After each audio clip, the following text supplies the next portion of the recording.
Hello, guys. What's going on? It's been a while. Welcome back to the Rudy G Bets Inside the Lines podcast, NFL Week 15, and start of college bowl season. Got some games going on this week, all the way through the new year. So, John, Ryan, welcome back, boys. Like I said, it's definitely been a long time coming, but going to try to stick to the program here and crank these episodes out all throughout bowl season and playoffs. Hopefully, no more breaks, at least on my end, till the Super Bowl. Then I think I'll take a little bit of a breather, but want to keep it going here. So, what's going on, fellas? Good to see you again on the show.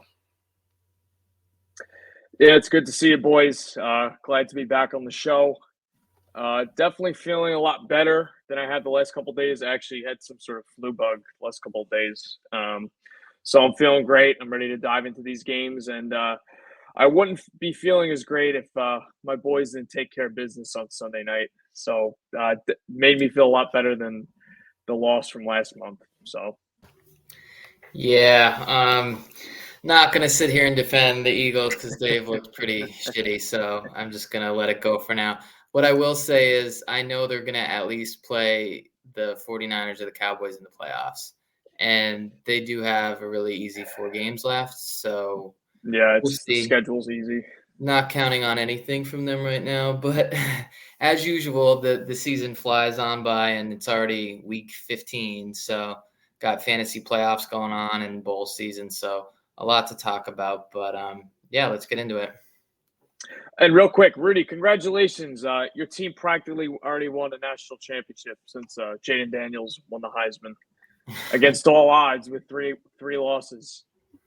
Yeah, that was nice to cash that plus 1850. I bet it right before the Alabama game because obviously I thought they were going to win. And I'm not going to go rehash that game. Everyone saw it. LSU was in that game. He gets hurt. It is what it is. But my thinking was bet this now because if they beat Alabama, this price is gone and he's probably going to be the runaway. Well, they lost and he still won. So it just kind of worked out in that regard. But yeah, we'll see. I'm just hoping that he doesn't go to someone atrocious, and I definitely don't want him in my division. And lucky me, all 3 other teams could definitely take a quarterback. So it's we'll see what happens there. But yeah, we'll get right into. Everyone knows the Final Four, the college football playoff. Florida State getting snubbed, which I mean, everyone. I don't know why everyone. I don't want to say everyone, but a lot of people are so pissed off. It's like I don't really want to see Florida State get the shit smacked out of them against Michigan or whoever they would play. Like they're 14-point dogs to Georgia. That should tell you all you know. Last year in the championship, TCU was 14-point underdogs to Georgia too, and everyone's like, "Oh, that's so crazy!" And Georgia won by literally almost 100 in that game. So I don't want to see it. I know it's just because Jordan Travis got hurt, and that's probably why ultimately they got snubbed. But it doesn't matter. I don't. That guy's had like 3 games to give us something, and I bet them money line against Louisville because it was like they were like 1 or 2 point favorites, and that was disgusting. I mean, 13 points. Anyway, I digress, but they got the right 4 teams in my opinion. And all the spreads are, 3.5, 4 points or less. There's got to be the most competitive one that I could think of, at least in terms of spread. So it'll be interesting, but I'm definitely looking forward to it. This seems like one of the better ones since the playoff that, at least spread wise, that I could remember. So. Yeah, I'll jump in here, John. I would agree with Rudy there. We've talked about this off the show, but yeah, Florida State just hasn't done enough without Jordan Travis to kind of show that they belong in that top 4, in my opinion. So I'm in agreement there. I think there's going to be 2 really good games there to determine who's in the national championship. I was under the belief that Georgia was going to handle business against Alabama, but I was wrong.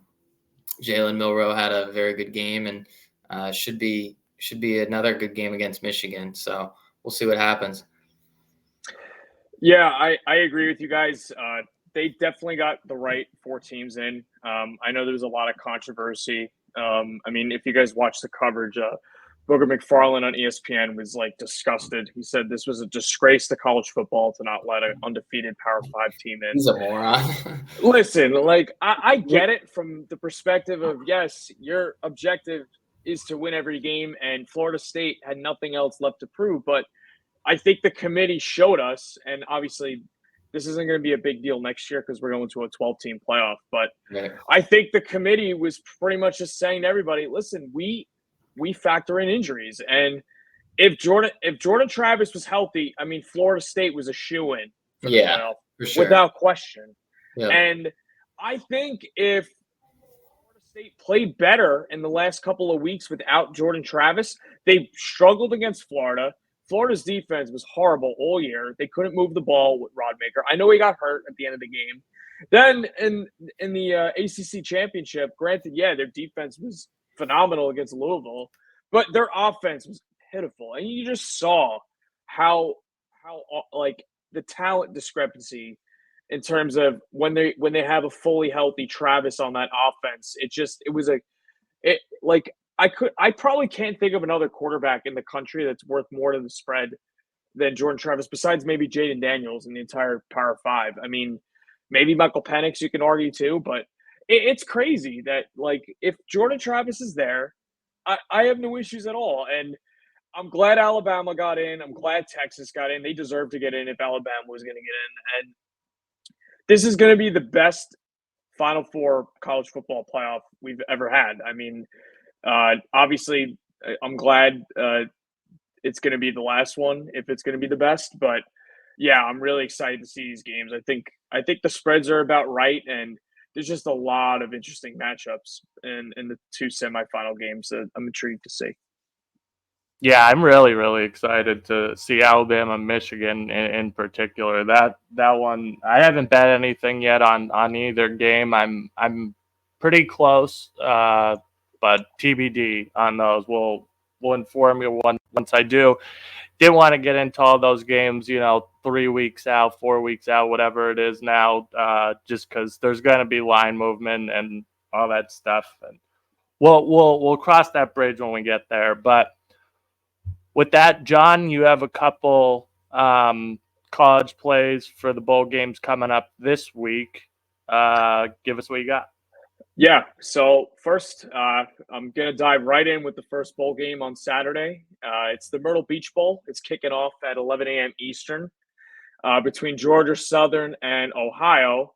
And I love Georgia Southern in this game. They're 3.5-point favorites, and quite frankly, I don't think that's enough. Georgia Southern's defense was really bad this year. They couldn't stop anybody, but their offense was excellent. So Davis Brin, their starting quarterback, who can be inconsistent at times, he is playing in this game, and this is a simple handicap to me because Ohio just has a ton of opt-outs and ton of guys that hopped into the transfer portal, including quarterback Curtis Rourke, their stud quarterback. He's pretty much their entire offense. They're also going to be missing wide receiver Miles Cross and starting running back Sai Bangura. Obviously, really, really important pieces to their offense. And they're even going to be missing O'Shawn Allison. He's their backup running back. He played 335 snaps for the Bobs. So with that being said, their offense was already struggling down the stretch in MAC play. It's going to be ugly to watch. And I know, like, the Georgia Southern defense is nothing to write home about, but their offense, I can't see them moving the ball here. With Georgia Southern's offense, Brin is talented enough to carry them. They really don't have that many guys that hopped into the portal.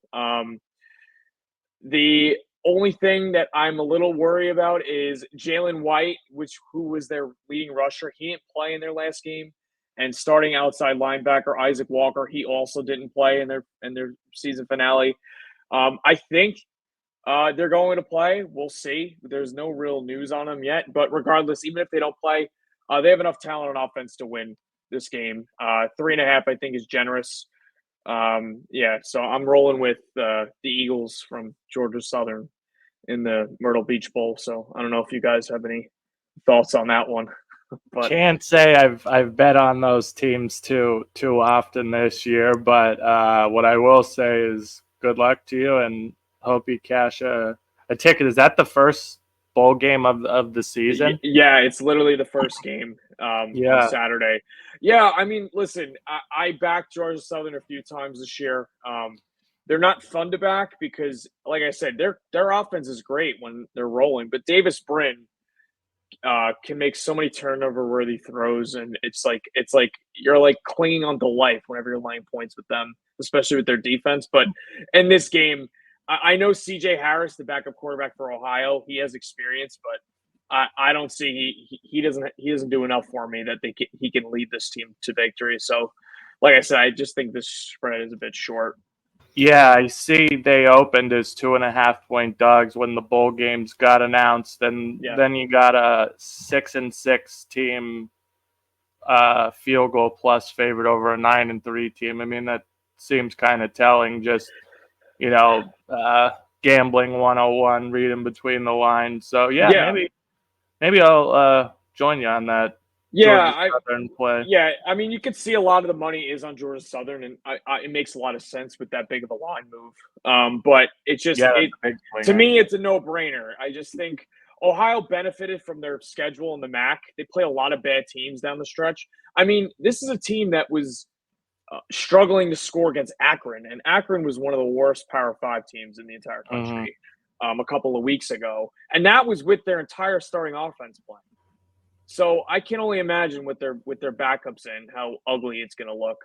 So that's my first play for Saturday, and I'm going to roll into the LA Bowl, which is also on Saturday. It's between Boise State and UCLA. Big news for Boise State. Obviously, we got Taylor Green going into the portal, and we also have stud running back. I don't know if you guys have heard of this guy, but Ashawn Gentry for Boise State. The guy is an absolute electric factory. Obviously, he's in the portal. I don't think he's decided where he's playing next year, but he's like a hot commodity around the entire country. I think there's like 12 or 13 teams that are interested in him. I'll take him in LSU. I don't know. I saw Brian Kelly tweeted out today or yesterday that I guess he tweeted like 2 big portal new I don't know, something like that. But and it's funny. He's in the portal, but I don't know what the rules are. If you're in the portal, I'm not sure if you're allowed to play in your bowl game. I don't think, but maybe there's news out there that he's playing in this game, which is I don't think he's going to if he's in the portal, which is a little bizarre. But nonetheless, I don't know. You Ashton Gentry, again, one of the best offensive players in the country, and now he's in the portal. I'm going with UCLA here, -4.5. Again, another spread that I think is generous. I think a lot of people are expecting Gentry to play in this game, even though he's in the portal. But even if he does play, I still like UCLA. Obviously, Boise State just fired Andy Avalos. He's gone. He's no longer there. So they got some coaching staff turnover they're dealing with. And the Bruins do have a lot in the transfer portal. A lot of guys like quarterback Dante Moore is in the portal. A couple of receivers and offensive linemen also entered in. And they have stud outside linebacker Latu. He's declaring for the draft. He's probably going to be a first-round pick. He's not going to play for UCLA, but I don't care. Ethan Garbers, he suffered an injury back in week 13. He's going to play. Honestly, I think he's better than Dante Moore. And I really don't know why Chip Kelly was playing Moore over Garbers. I know Garbers was banged up all year long, but when Garbers was healthy, he was clearly way better than Moore. And this Bruins offense was way better with him under center. So listen, I just think UCLA's in terms of a talent matchup, they overwhelm in the talent department here. I think they're going to be too much for Boise State. A lot of coaching turnover again, like I mentioned, for Boise State as well. I have no idea if Gentry's playing. Even if he does, I just think UCLA is going to load the box here. Their run defense, even without Latu, is good enough to stifle him a bit. So, and I don't trust Boise State without Taylor Green at quarterback. So, long story short, I think we had some sharp money come in on UCLA, which I really like this afternoon. So give me the Bruins laying 4.5 in the LA Bowl on Saturday night. And I do have one more college pick, but I'll save that for best bets. Yeah, I haven't done any homework on either of those, just to jump in here, but I like your reasoning for both. I do remember one of my show bets from a couple weeks back. I had UCLA.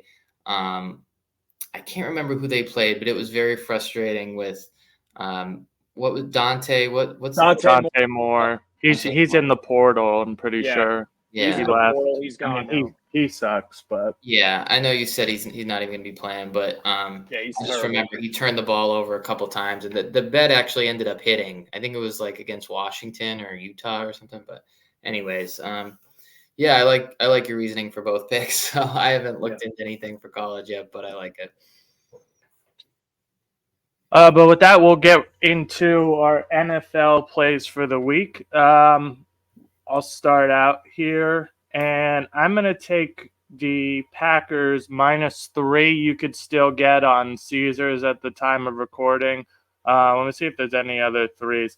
No, that's the only 3. But, I mean, I would even take 3.5. Listen, I know the Packers just lost to Johnny DeVito and the Giants on Monday night, and it was atrocious and it was disgusting. But the Giants were coming off a bye. They're starting to play better. Tough spot for the Packers. But this one, they're back at home, and Tampa Bay is just atrocious. I mean, I've talked about the Panthers way too many times on this show, but the Panthers, even when they outplay teams, they just don't know how to win.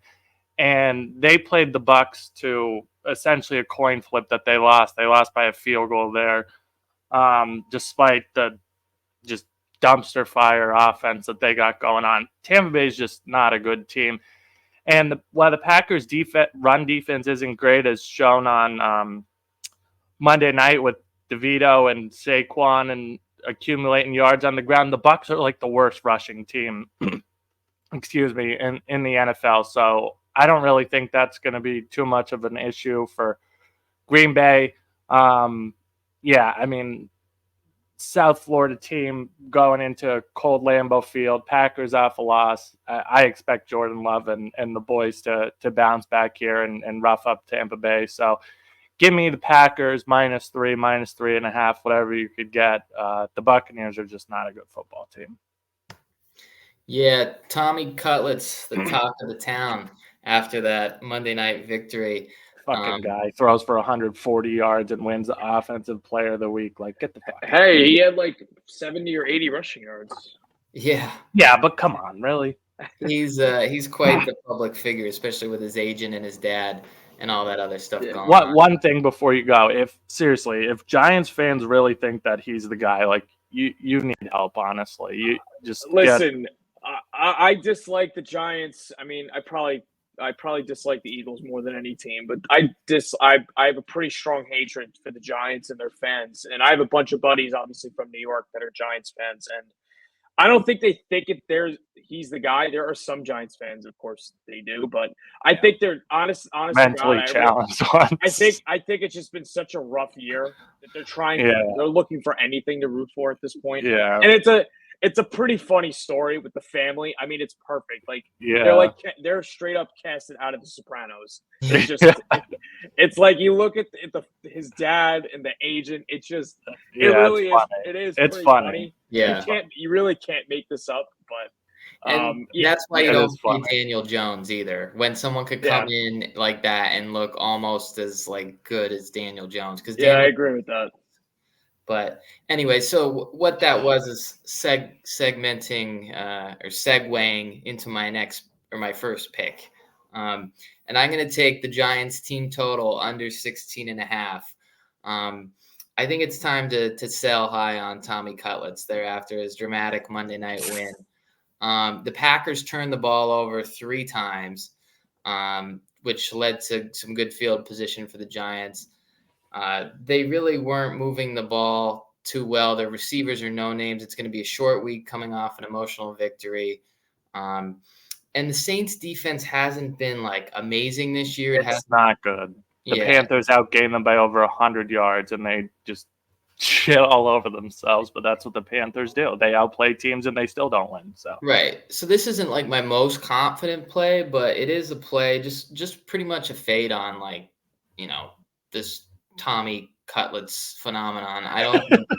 Linsanity. Yeah, I don't think they're scoring. It literally is like Linsanity. It's just the Italian version. Yeah. And they only had they only had 10 points in one of his starts. I was looking at the games. The Patriots. Yeah, don't remind me. So I don't know. I'm not Worst bet buying of my life. Give me Giants team total under 16.5. Yeah, I mean, I like it. I think this is a great buy low spot for the Saints, you could say, because they didn't look that great last week. The Giants are riding high after 3-game winning streak, and I think the Saints defense obviously hasn't looked the best, but I think they'll overwhelm the Giants. And people need to remember this Giants offensive line. I mean, they're playing Justin Pugh. The guy was on the couch a month ago. Their offensive line is still a disaster, so I think the Saints defensive line is going to eat here. And yeah, I like the pick. I just, I think this is definitely a flat spot for the Giants. And for me, NFL, there's a few games that caught my attention this week. This one, this to me is just a look ahead spot. And it's a divisional game. It's ugly, but I'm going to take the Cardinals, plus 12.5 here.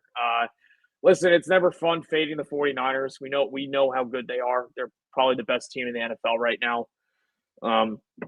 And just when they're rolling, they're really hard to beat. But you know what? The Cardinals here, they're home. They're off a bye. Feel pretty good. They're coming off a win in Pittsburgh. I know that's not really saying much, but the Cardinals did look pretty good in that game. Now they have a week to prepare, another week to get healthy. Pretty light on the injury report. I only see a couple of guys that are questionable, but they're probably going to play, including Hollywood Brown, who's he wasn't practicing today, but there's optimism that he will play in this game, which will help.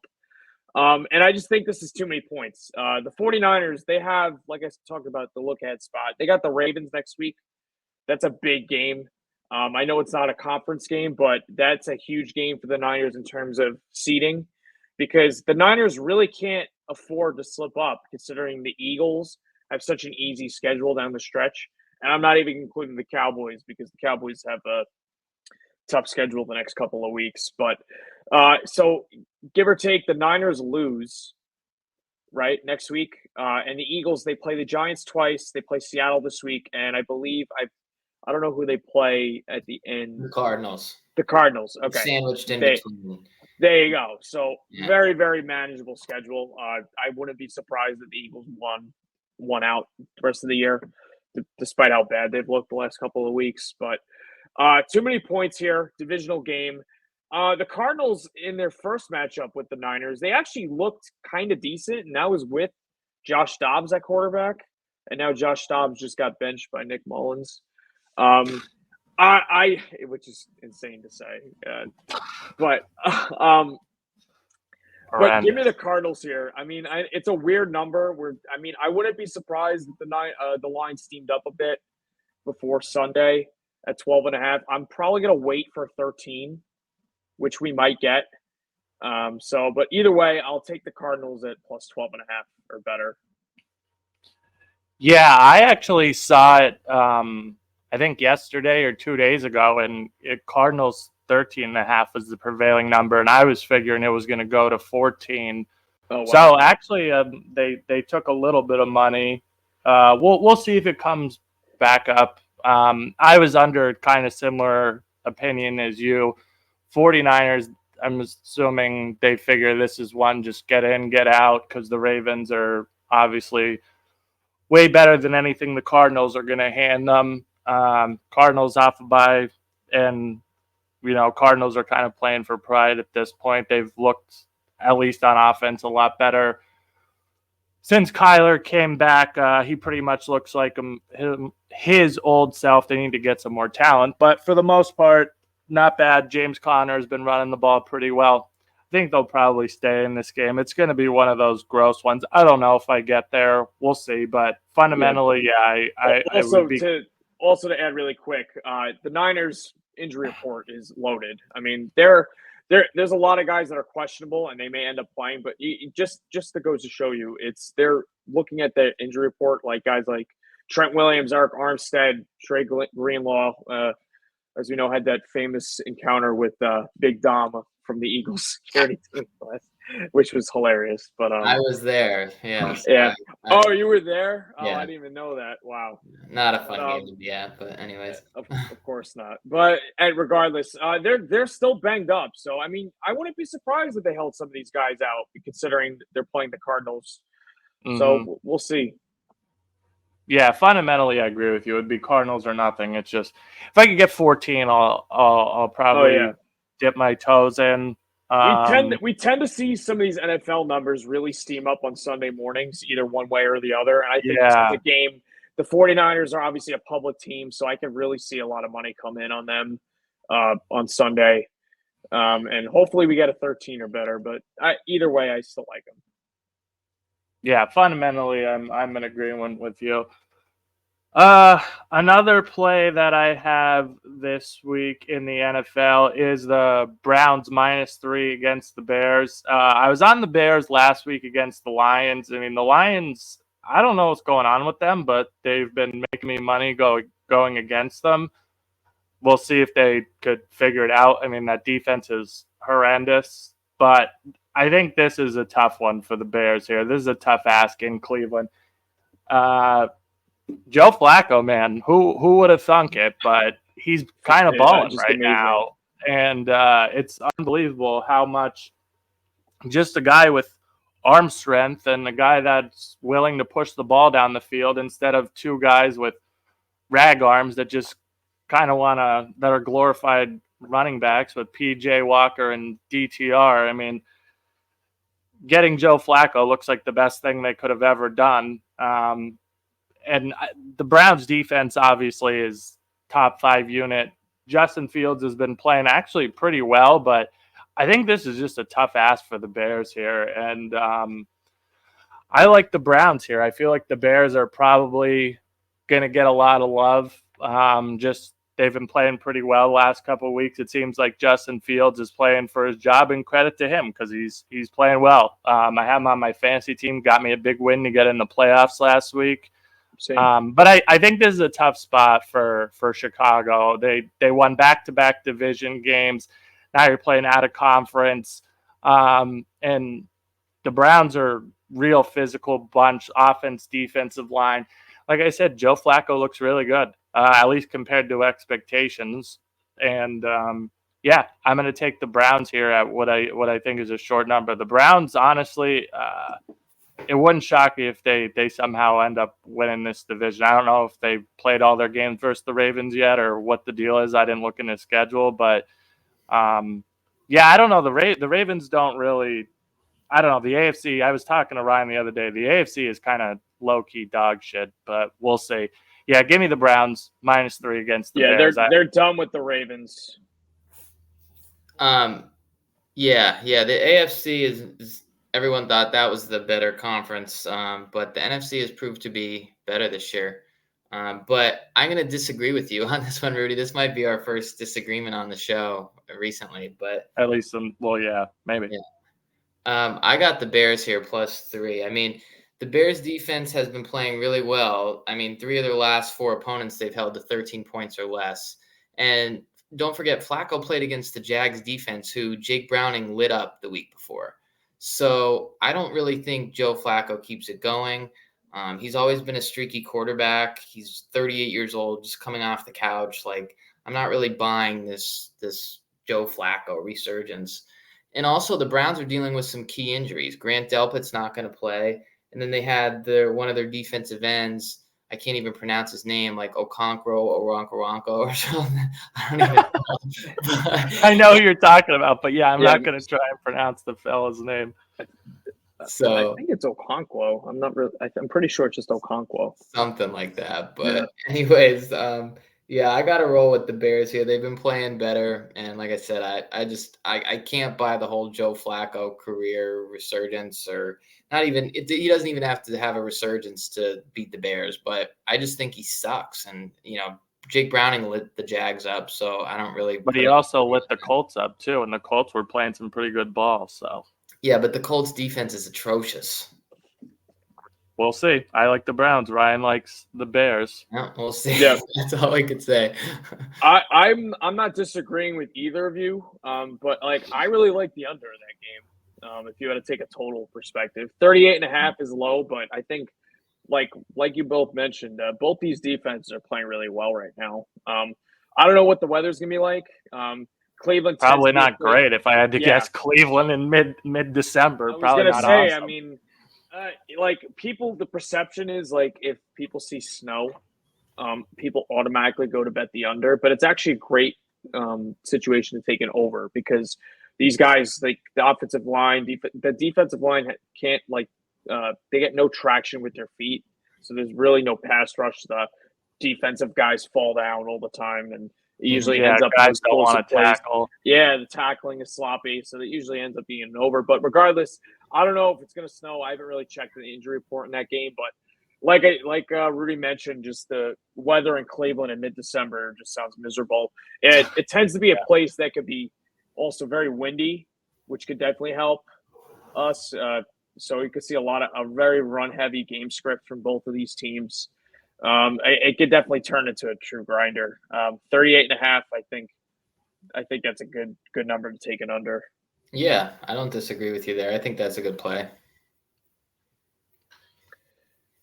Trying to think, do I have anything else in the NFL that I would like to Are we going to share dogs of the week? At the moment, yeah, I was just thinking before the dogs if there was anything else that I wanted to share. Share a quick, just a teaser. Miami down to 2.5, and I think I was talking about it before the show. The Texans up to 8.5, just traditional 6-point teaser, -120 on DraftKings. Don't pay more than -120 on your teasers. You're getting the worst of it.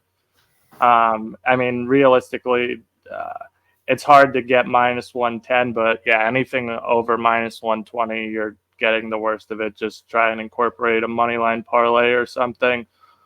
But anyway, I digress. My dog of the week, I'm going against something you guys talked about earlier. I hate it because I really don't love the phenomenon, but I have to take Tommy Coldcuts plus, or whatever his name is, +6 against the Saints. Guys, the Saints should not be 6-point favorites against anyone. I know they were 6-point favorites against the Panthers and covered easily. The Panthers outgained them by over 100 yards. It's just the Panthers do these things that is just not conducive to winning football. They went for fourth down 7 or 8 times because they have one win and their interim coach is a jackass, but whatever. They had a block punt return for a touchdown, turning the ball over. I mean, everything that could go wrong for Carolina basically went wrong. So I don't really take that much because they got outplayed technically by Carolina. If you look at the box score, I mean, they lost by 21 or 22, and they were outgained by over 100 yards. I mean, that has to be the most misleading box score of the season. Maybe not the most, but very close to it. And I don't love the Giants after a huge win like that. This is more so a fade on the Saints. I mean, the Saints didn't really do much on offense. They got a touchdown on a block punt. They were gifted like I said, the Panthers were 1 of 7 or 1 of 8 on fourth down. I mean, that's just giving the Saints field position. The Giants aren't going to do that. The Giants are are playing with pride. Brian Dable, Dennis Allen is a horrendous coach. I mean, this guy, Derek Carr, Jameis Winston, whoever's going out there. I saw some that Derek Carr keep it under wraps. I don't know if the Saints could get fined for that, but he's had like 2 or 3 rib injuries that he's like, no one knew about it. Like, I hope they find him. The Saints are a bunch of scumbags. But anyway, give me the Giants +6. I don't know how you could lay 6 points with the New Orleans Saints. Even after last week, they won, but it was just the most misleading thing ever. They did not play well enough to win by.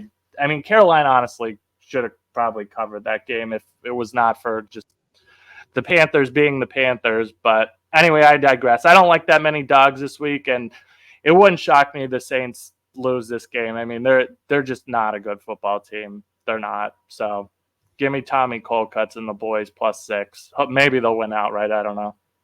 Yeah, well, I don't know about that one, but I'm going with the Vikings on the money line +1. Nick Mullins. Oh, yeah. Boy. Nick Mullins. Oh, have fun with that, buddy. Can't be worse than Josh Dobbs. Their Vikings defense has been playing really well this year. Actually, they're top 10 in a bunch of metrics. Yeah, the purple crazy. No names.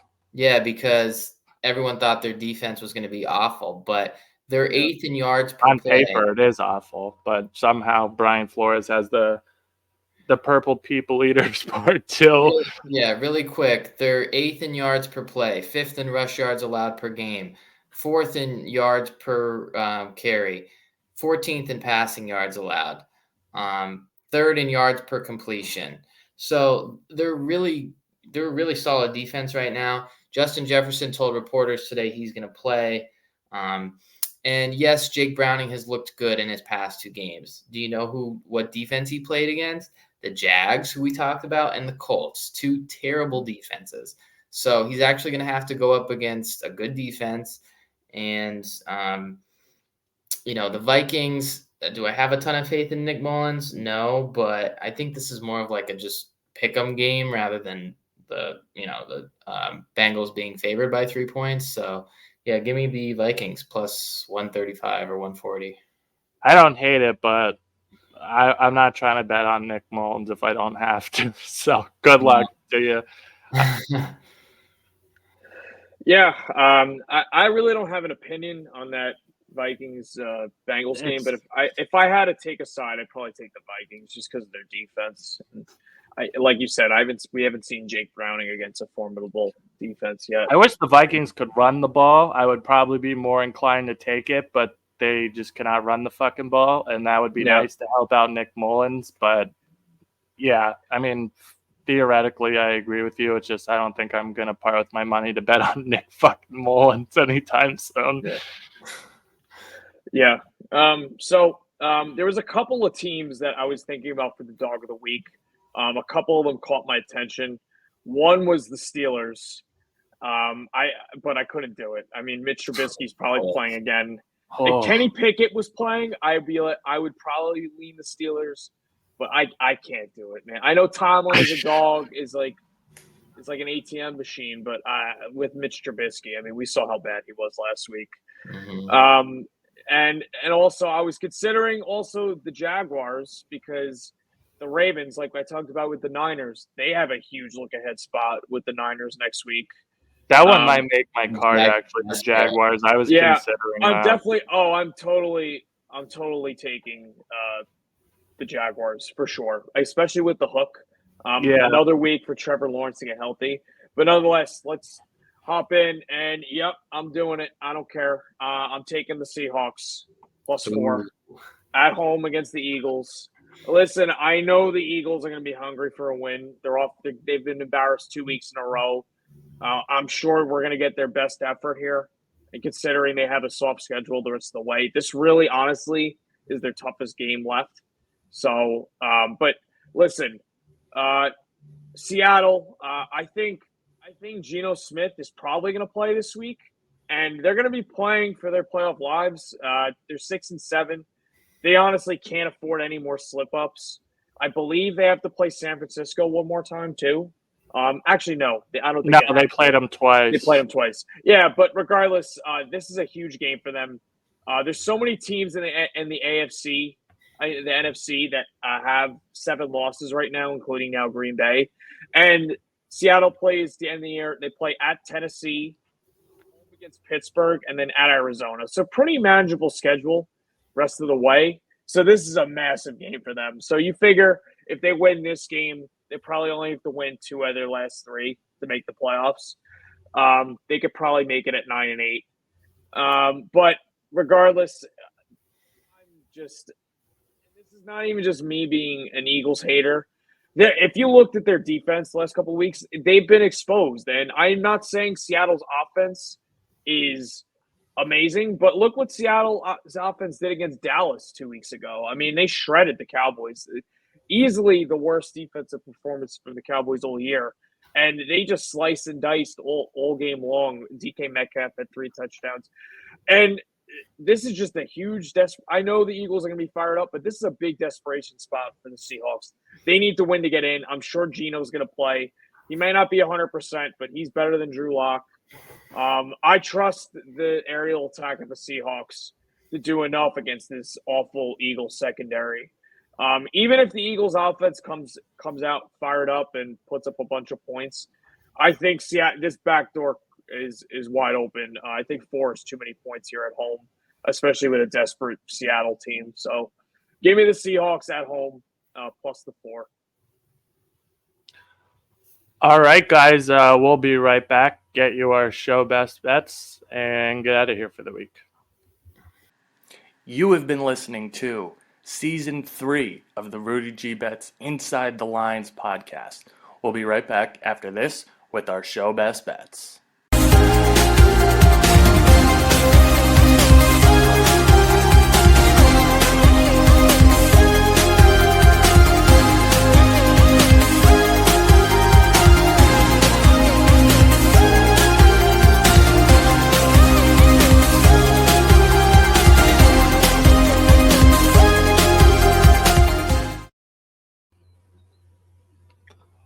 All right, guys, we are back with our show best bets for the weekend ahead. Rye, you're going to start us out. So what do you like this week in the NFL? So I'm going to go with the Lions here, -4. I know they haven't looked great, but they play a lot better at home. Jared Goff, he's been in a little bit of a slump, but he's always been kind of a streaky quarterback, and he does play much better at home in the Dome. Denver, they've been hot, but I'm not really buying it. And they're 32nd against the run, allowing 5.1 yards per carry. We know the Lions like to run the ball. They got Gibbs. They got David Montgomery. I think they're going to be able to run the ball, and that'll help them a lot, getting off to a lead, not having to play from behind, and have Jared Goff throw up the ball 40 times. And yeah, the Broncos have that big advantage in Denver, but coming on the road here, I just don't like the spot for them. I think it's a good time to buy low on the Lions. I think they put up a solid game here. They've been a little bit two-faced this year, but I think this is one where they run away with it. So give me the Lions -4.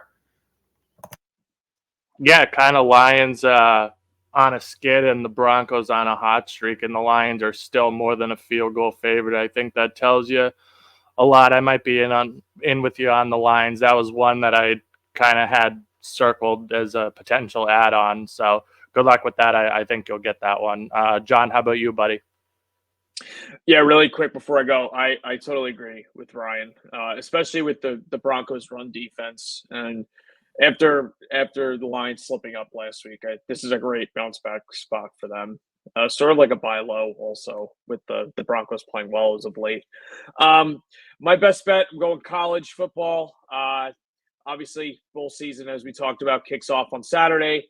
I'm looking at the New Orleans Bowl, which kicks off at 2:15 Eastern between Jacksonville State and Louisiana Lafayette. They're playing Jacksonville State -3. That's my pick. This probably is the motivation the highest motivated team in the entire out of all the bowls. Jacksonville State, they just completed their first season in the FBS, so they're going to be fired up to be playing in this bowl game. They're going to care about this game a lot. Not many people, only one notable player in the transfer portal for them. The biggest thing for me, also breaking down this game, was Louisiana. They're awful against the run, and Jacksonville State is excellent, an excellent running team. Louisiana ranks inside the bottom 20 in rushing success rate, line yards, and stuff rate. Their defensive line gets absolutely no push. So I just think Jacksonville State's going to be running all over them. And Louisiana, many people who probably don't know much about these teams, just from watching them all year, they are a run-heavy team. And Jacksonville State, you know what their defense is great at? Stopping the run. More specifically, against run in the outside zone. And the Louisiana offense runs a ton of that. So this is just a great matchup for Jacksonville State. I don't really see many other teams that are really motivated besides them. There's a handful of teams, but they're amongst the top in terms of motivation here. They're going to care about this game a lot. I think -3 is cheap. I definitely love Jacksonville State here. Nice. Good luck with that, and hopefully you cash the ticket. My best bet of the week is going to be the Buffalo Bills on the money line, -125 against the Cowboys. Sorry, John. I knew I was taking this as soon as Dallas clocked the Eagles. I knew this was going to be my bet of the week. Dallas, obviously 15 in a row at home, phenomenal home team. But this is not the same football team on the road. All 3 of their losses have come on the road. The Bills, everyone kind of left them for dead a couple weeks ago, myself included. But this team is suddenly found new life. They're playing a lot better. Josh Allen's got to chill out with the goddamn turnovers, but beating the Chiefs is a good sign. And Miami stumbled, and all of a sudden, who knows, they have that game on Miami from early in the season when they roughed them up, and they got to play them one more time. So the Bills certainly are dead. I certainly think they're going to make the playoffs. This is a huge game for the Bills. The Bills have to keep winning to stay in line to make the playoffs, and also if they want any chance at winning the division and having a home game, they got to keep going. This is a tough spot for Dallas. I mean, coming off the big Eagles victory, and like I said, it's not the same team on the road. Jerry Jones, I even saw when he does his own radio show or whatever, which is ridiculous for an owner, but that's besides the point. Weekly spot. He said that he thinks Buffalo is, a tough environment in this cold weather with the crazy fans and all that stuff, which you could tell he's concerned about how his team's going to do in this spot. I like the Bills a lot here. I think this could be a pretty good beating, if I'm going to be honest. It just feels like the Cowboys aren't going to be all the way there for. And like I said, there's probably not more of a desperate team than the Buffalo Bills. Desperate and also playing their best football of the season, in my opinion. So give me the Bills here to beat the Dallas Cowboys. You could get their money line pretty cheap, -125-ish in that vicinity, give or take a couple cents. So I like the Bills here to keep pace, keep winning some football games, and finish the year strong. So give me also one thing I would say is if you could get a small sprinkle at the Bills to win the division.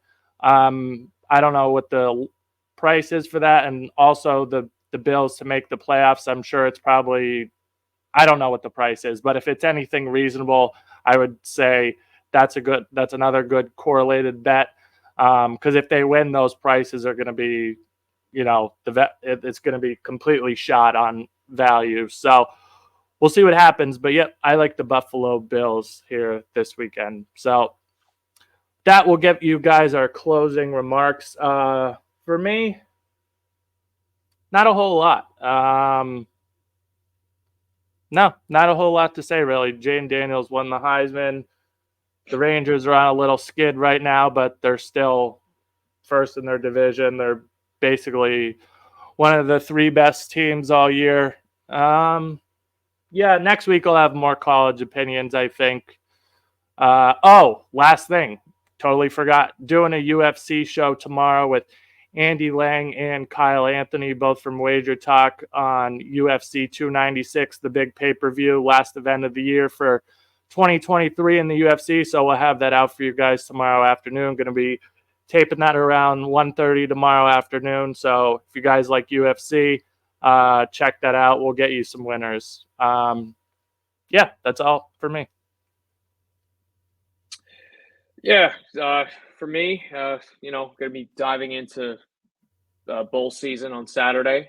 Excited to watch the games.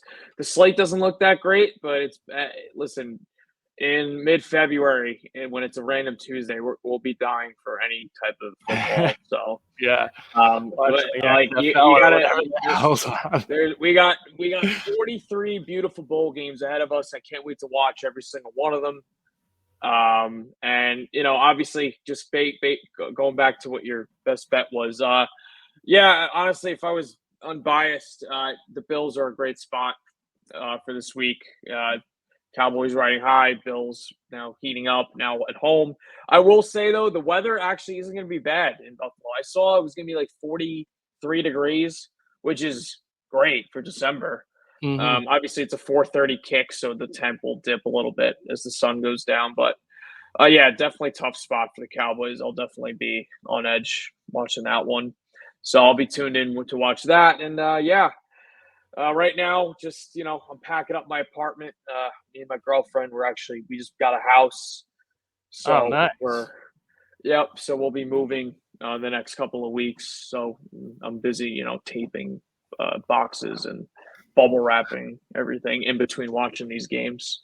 Yeah, Lizzie was just talking about that. I haven't gotten the chance to talk to you since I think I heard the news, but that's awesome. Congrats. Yeah, thanks, man. Yeah, I saw some pictures. It looks really nice. Yeah, it's nice. We're moving out to Suffolk County. I'm in Nassau County now, and it's gonna be nice to have actual land. Yeah. How far is that from where you are now? It's about without traffic, it's about a 40-minute drive. But our families live in Suffolk County. Plus, Suffolk County, for people who don't know, Long Island, just way more land and more backyard space. So it's got to be further out on Long Island. Yeah, so further out east. Yeah, I'm going more towards east. Yeah. So, but it should be good. Yeah, for sure. I don't really have too much closing remarks. What I will say is playoffs and fantasy, I've had to resort to. I think it's going to be Will Levis for me this week because I'm in a 14-team league, and I had Justin Herbert. So Justin Herbert, by the way, I don't have to get off on a tangent, but he is clearly not. He's the most overrated quarterback in the NFL. That's all I'm going to say. I just think he needs the right coach. I mean, if you get a good offensive mind in there. Enough about Brandon Staley. Everyone gives that guy more excuses than anything, and listen, he's terrible. I mean, but I know he is terrible. But I mean, people look at Tommy Coldcuts out there or whatever his name is. Like, come on, figure it out, Herbert. You got Keenan Allen. Like, you gotta like. Yeah. At some point, you just gotta overcome. It's not like the Chargers are like this horrendously untalented roster. The guy just doesn't. I agree win. with you. He doesn't win. Keenan Allen's out this week, by the way. He's not playing. It's gonna be that game's tomorrow. But that's got to be the worst game of the year. Easton. Well, we said last week against Jared O'Donnell or Kevin O'Connell. Bailey whatever Zappi and fucking guy last Thursday. I think the total was 30.5, and that game flew over. Yeah, I knew that was another one I really regret not betting too because I knew exactly. What was gonna happen. Yeah, whenever we see an ugly matchup on paper like that, it obviously watch this one will go over somehow too. Easton probably for 600 yards and 5 touchdowns. Yeah, but to really quick off the Chargers is everyone was so like, oh well, Kellen Moore leaving Dallas was such a big hit. I mean, Look how good their offense is. Yeah, their offense looks McCarthy. Really good. Way better. It's just amazing. Like, people were praising Kellen Moore was good the first few years in Dallas, but towards the end, his play calling was that's another thing. Everyone's like, "Oh, Herbert with Kellen Moore." No, he still sucks. Yeah. Fuck off. Yeah, and also fantasy question. I guess to wrap this up, I'm in the playoffs as well. I made it because of last week. I needed to win. I got 3 options at quarterback. Who would you guys play? I have Fields against the Browns, probably my last option, and then I got Sam Howell at home against Miami, and not Miami. No, the Rams. Sam Howell, the Rams at the Rams, and then I also have Kyler Murray at home against the Niners. Obviously not a great matchup, but I'm really tossed in between those 3. I'd probably go Sam Howell in a negative game script, having to throw a lot. Yeah, I thought that too with indoors. Yeah, maybe. I don't know. He turns the ball over a lot. I don't know. Yeah. I don't. A completions league too. You get a point every completion, and you lose a point for every incompletion. Oh, really? So more accurate quarterback, more accurate passers are way higher in this league. So yeah, I don't know what to do. It's tough. I don't think I'm playing Fields. It's just a terrible matchup, and the total's low. I just think Murray and Howell have like a similar game script where they'll both be trailing and they'll be able to throw. The Cardinals tend to run the ball a little more than the Commanders, though. So probably right now I have Howell on the injury report too. So I probably maybe Howell. I guess I'd go Howell. That's my opinion. Yeah, I don't really have a strong one, to be honest with you, because Sam Howell is by far the worst actual quarterback, but because he throws for a bunch of yards because the Redskins are always losing. But he also has, I think, the most interceptions in the league. Yeah. Also, before I get chirped, I know I'm drinking out of a red Solo cup, guys. Like, I got some guy slid into my DMs a couple weeks ago from the last show, and he said, "Why are you drinking a red Solo cup? Are you in a frat house?" And I said, "No." I replied, weird. No. I just I have an apartment, but I don't have a dishwasher, so I don't know if you want to spend most of your night. Dude, I like plastic cups or styrofoam cups. I have a legitimate excuse this time. Just throw them away.